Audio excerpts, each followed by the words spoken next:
नमस्कार, मैं डॉक्टर जय मिश्रा इस समय उपस्थित हूँ लखनऊ में पुरनिया चौराहे के पास में पंचायती राज भवन के समक्ष में।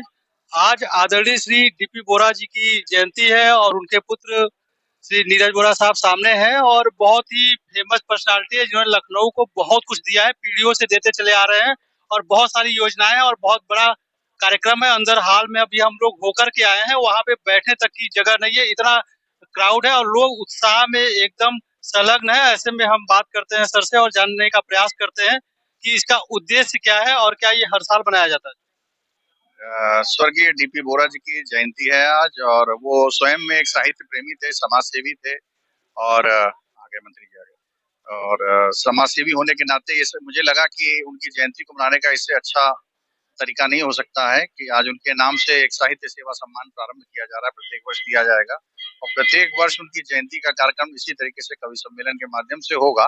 आज देश के जाने माने कवि यहाँ पर मौजूद हैं और सब यहाँ मौजूद हैं। मैं आपका बहुत बहुत धन्यवाद देता हूँ। Thank you. उस जमाने के यदि कोई भी बुजुर्ग मिलते हैं, अगर वो हैं, तो मुझे उनके संस्मरण सुनाने लगते हैं और मुझे निश्चित रूप से उस समय भावनाएं मेरी भाव विभोर होता हूँ मैं। आज हमारे इस अवसर में चार चांद लगाने के लिए हमारे परिवार के अभिभावक हैं, हमारे संरक्षक हैं, हमारे मार्गदर्शक हैं, ऐसे आदरणीय पूर्व उप मुख्यमंत्री डॉक्टर दिनेश शर्मा जी उपस्थित हैं। मैं चाहूँगा एक बार जोरदार करतल ध्वनि से इनका अभिनंदन करें। हमारे मध्य उत्तर प्रदेश सरकार के पर्यटन एवं संस्कृति मंत्री मेरे बड़े भाई हैं, इनसे भी मैंने बहुत कुछ सीखा है। बहुत कुछ इन्होंने मुझे लाडला कह के, प्यारा कह के, छोटे भाई कह के सदैव मेरा मार्गदर्शन करने का काम किया है। आदरणीय श्रीमान जयवीर सिंह जी हैं, एक बार जोरदार करतल ध्वनि से अभिनंदन करें, स्वागत करें। आप हमारे मध्य हम सब का हौसला बढ़ाने के लिए लखनऊ की महापौर, जो निश्चित रूप से हम सबकी अभिभावक भी हैं, हम सबकी मार्गदर्शक भी हैं, लखनऊ की प्रथम नागरिक हैं और बिना उनके कोई कार्यक्रम पूरा नहीं हो सकता है। मैंने अनुरोध किया और उन्होंने स्वीकार किया। हमारे मध्य हैं लखनऊ की महापौर आदरणीय संयुक्ता भाटिया जी, जोरदार करतल ध्वनि से इनका अभिनंदन करें। स्वागत की श्रृंखला में हमारे आदरणीय बड़े भाई साहब रह गए। मैं जनाब बुक्कल नवाब साहब से कहूँगा कि इधर आ जाएं, कृपा करके इधर आ जाएं और बड़े भैया से कहूँगा कि अंग वस्त्र और बूके सब लेकर आदरणीय बुक्कल नवाब साहब को पहनाने का कष्ट करें। बुक्कल नवाब साहब के लिए जोरदार तालियां। आप हमारे सदस्य विधान परिषद हैं और आपके पूज्य पिताजी स्वर्गीय दारा नवाब साहब हमारे पिताजी के बहुत ही अच्छे सहयोगी और मित्र हुआ करते थे, हमारे मध्य उपस्थित हैं। हम आपका भी स्वागत और अभिनंदन करते हैं। साथ स्माइल मैन आदरणीय सर्वेश अस्थाना जी को प्रदान करते हैं और आपसे निवेदन करेंगे हाथ ऊपर उठाकर जोरदार तालियों से अभिनंदन करें लखनऊ के इस हस्ताक्षर का जिसने लखनऊ का नाम सारी दुनिया में रोशन किया है, अंतर्राष्ट्रीय क्षितिज पर रोशन किया है। मैं स्वागत करता हूं और शैलेश जी बहुत बहुत स्वागत, बहुत बहुत अभिनंदन। श्री डीपी बोरा स्मृति साहित्य सेवा संस्थान सम्मान 2022 माननीय जयवीर जी अंग वस्त्रम भेंट करके स्माइल मैन श्री सर्वेश अस्थाना जी को और माननीय महापौर महोदया पुष्प गुच्छ भेंट करके और आदरणीय डॉक्टर दिनेश शर्मा जी के हाथों से उनको ये स्मृति चिन्ह भेंट किया जा रहा है।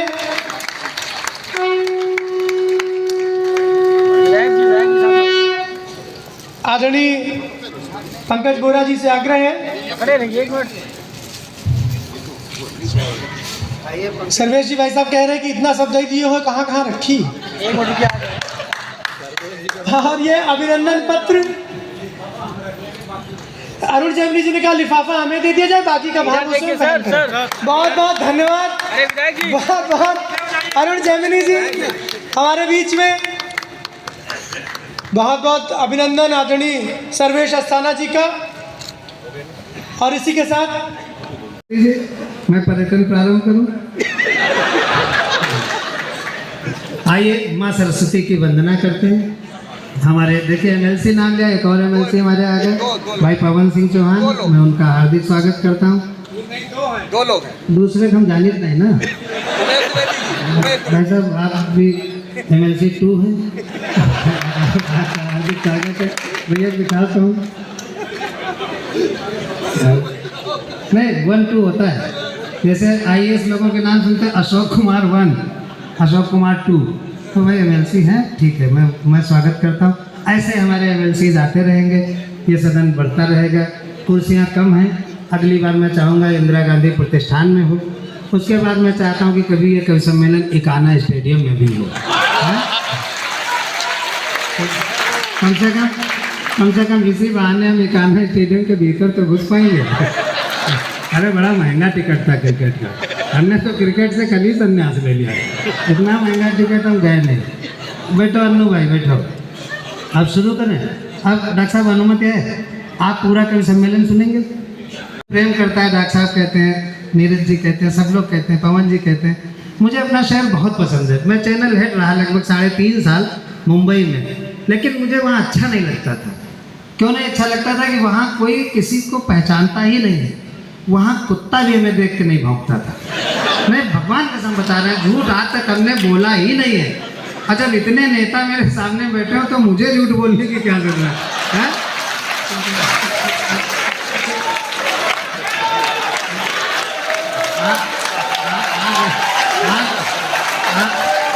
आप गलत समझ रहे हैं, आप गलत समझ रहे हैं। मैं वो बिल्कुल नहीं कह रहा जो आप लोग समझ रहे हैं। मैं बिल्कुल वो नहीं, भगवान कसम वो नहीं कह रहा। इतने अच्छे नेता डॉक्टर दिनेश शर्मा जी, देववीर सिंह जी, मैं सबको बहुत शुरू से ही जानता हूँ। इन लोगों के सामने झूठ बोलने की जरूरत नहीं है। इसलिए मैं कह रहा हूँ कि इनके होते हुए झूठ बोलने की क्या जरूरत है। अच्छा, आप लोग जो समझ रहे हैं गलत समझ रहे हैं, हालांकि कह मैं वही रहा हूँ जो आप समझ रहे हैं। आइए शुरू करें। माँ सरस्वती की वंदना से हम बात शुरू करते हैं। हमेशा घर की बेटियां माँ सरस्वती की वंदना किया करती हैं, लेकिन आज हमने डीपी बोरा जी की स्मृति के समारोह में ये तय किया कि वो बेटा जो बहुत लोकप्रिय, जो बहुत प्रिय है डॉक्टर नीरज बोरा जी का, हालांकि सभी प्रिय जो मंच पर हैं, क्यों ना उनसे माँ सरस्वती की वंदना करवाई जाए। मैं डॉक्टर विष्णु सक्सेना को आमंत्रित कर रहा हूँ, वो माँ सरस्वती की वंदना करें, फिर एक कवि सम्मेलन आगे बड़े जोरदार तालियों के साथ देखिए।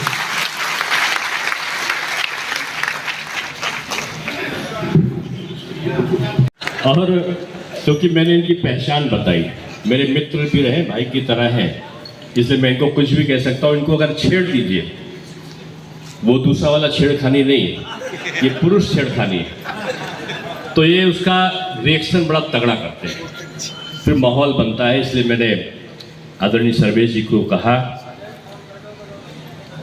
माननीय सुनील शर्मा जी वहाँ पर विराजित हैं, और मैं इनको दोषी पाता हूँ। किस चीज़ का दोषी पाता हूँ? मैं 2010 में वैवाहिक जीवन में आ पाया, उसका सबसे बड़ा दोष आपका है।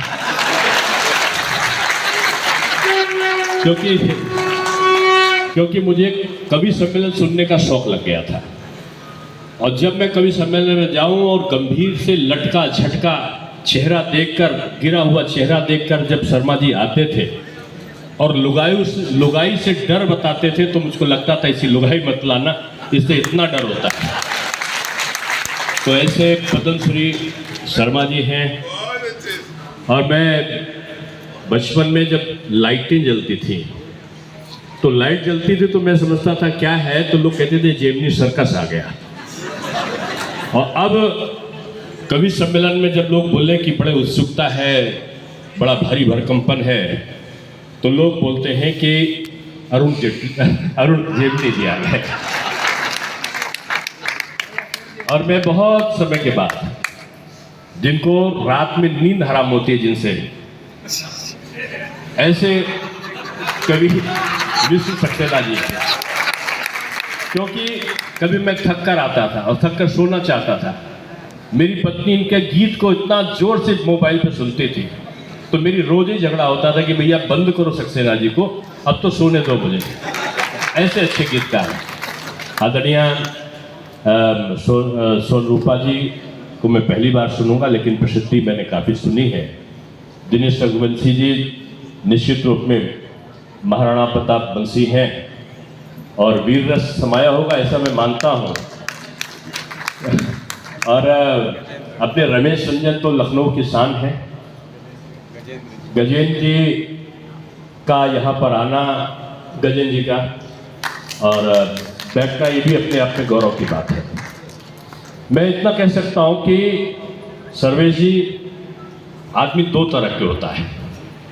एक वो जो काफ़ी अकेला होता है और दूसरा वो जो अकेला ही काफ़ी होता है। तो मैं समझता हूँ कि यहाँ मैं किसी एक कवि के बारे में ये व्याख्या नहीं कर सकता हूँ। यहाँ सारे कवि अकेले अकेले काफ़ी हैं और ये काफ़ी अकेले जो कवि हैं ये बहुतों के बराबर है। और मैं यही कहूँगा कि ऐसे कवियों के बीच में जो सानिध्य प्राप्त हुआ है, निश्चित रूप में नीरज जी साधुवाद के पात्र हैं। और मुझे डर लग रहा है, ये जिस तरीके से बांके बिहारी और रघुवीर सरकार की जय बोलते हैं, मुझको निश्चित रूप में खतरा है कि आसाराम जी अब या तो डर रहे होंगे आपसे। लेकिन ये आज कवि सम्मेलन है, इसलिए मैंने कहा ना कि मैं भाषण नहीं करने जा रहा। और नीरज बोरा जी में आदरणीय डीपी बोरा जी का तमाम गुण है और मैं समझता हूँ ये अजय होंगे इस क्षेत्र से और बहुत ऊंचाइयों को छुएंगे। मैंने आदरणीय डीपी बोरा जी का सानिध्य प्राप्त किया है। भले उनको कोई कांग्रेसी कहे, कोई जनता पार्टी का कहे, लेकिन मैं आज आपको उनका बताता हूं कि उनका बीजेपी में आशीर्वाद था उनका। और अटल जी की सभा लगने वाली थी, मैं उसका संयोजक था चौक में। उससे पहले हम लोग शिव नारायण अग्रवाल जी की संतोषी माता का मंदिर वहाँ बनवाया हुआ था। उन्होंने 15-20 लोगों को इकट्ठा कर रखा था। डीपी बोरा साहब भी वहीं पर आए थे और मेरे बगल में बैठ के काफ़ी लंबी बात हुई। उनका देखो भाई, अब आज देश की आवश्यकता अटल जी है, उनको जीतना चाहिए। मैं कुछ भी हूँ, मेरा समर्थन उनके साथ में है और मेरे बच्चे भी उनके लिए काम करेंगे। आज उनकी स्मृति को प्रणाम करता हूँ और ज़्यादा देर बोलूँगा तो कवियों का श्राप मुझे मिलेगा, इसलिए बहुत शुभकामनाएं। आप मेरे लखनऊ के मंच पर आए हैं और निश्चित रूप में आपकी काव्यधारा इस लखनऊ की सुगंध को बढ़ाएगी।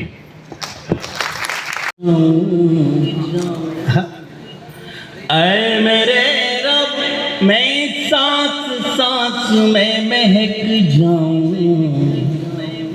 मेरी आवाज की खुशबू को हवाएं। बहुत बहुत शुक्रिया। मुझे आपसे इतनी तालियों की भी उम्मीद नहीं थी जितनी आपने बजा दी। तो मैं जानता हूँ आप लोग लगभग 7 बजे से कविताएं सुन रहे हैं। कविताएं सुनते सुनते थक गए हैं, तालियां बजाते बजाते थक गए हैं। फिर भी कहीं थोड़ी बहुत एनर्जी बाकी रह गई हो तो मुझे भी गलत फहमी में डाल दीजिए कि मैं भी आज इस माइक पर खड़ा हूँ। इस सभागार में मेरे जितने भी नौजवान दोस्त बैठे हैं, उनसे अनुरोध करता हूं कि मेरे गीत की कोई भी लहर आपके हृदय के किनारे से टकराए तो मुझे हौसला दे, हिम्मत दे, दाद दे। मेरी उम्र से बड़े यहाँ जितने बैठे हैं उनकी दुआएं चाहता हूँ और आपसे निवेदन करता हूँ कि मैंने आपसे शुरू में कहा कि पहली 4 पंक्तियाँ ईश्वर के चरणों में, अगली 4 पंक्तियाँ आपके चरणों में निवेदन करता हूँ, क्योंकि आप हमारे दूसरे ईश्वर हैं। अगर आप लोग हमारी ज़िंदगी में न हो तो हम इस माइक पर 1 मिनट नहीं खड़े हो सकते। आप लोग हमें दुआएं देते हैं, तारीफ़ करते हैं, तालियां बजा देते हैं, तो हम कुछ टूटा फूटा लिख लेते हैं और इस उम्मीद के सहारे सुना देते कि शायद हमने कुछ अच्छा लिखा है। तो अगली 4 पंक्तियाँ आपके चरणों। ऐ मेरे रब, मैं सांस सांस में महक जाऊं, मेरी आवाज की खुशबू को हवाएं दे दे। तो हवा है तो कर ले अपने हवाले मुझको, तो हवा है तो कर ले अपने हवाले मुझको, इससे पहले कि कोई और बहाले मुझको।